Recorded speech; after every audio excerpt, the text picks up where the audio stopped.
Since 2002, Citizens Against Government Waste has been partnering with state groups to produce our pork reports.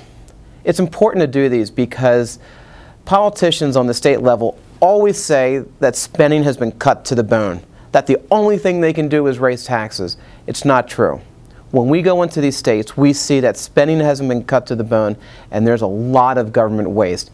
It was so important to come to North Dakota, mainly because this is a state that's not allowed to have a deficit. So they have revenues that outpace spending, and it's important to remind people that excess spending is still bad even if you have the money.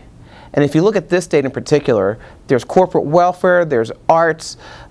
It's really the same across the country. North Dakota has some of the same problems that other states do that are drowning in red ink.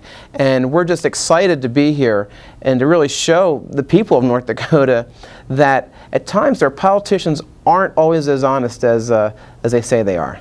It was an absolute pleasure working with the North Dakota Policy Council because the pork report they put together was unbelievable. The amount of waste that they found in this budget is incredible. We're talking about hundreds of millions of dollars in a state of what, 700,000 people? It's amazing what the North Dakota Policy Council found from all sorts of spending, state employees, arts, corporate welfare, and I want to especially thank them for coming up with a really good solid definition of waste.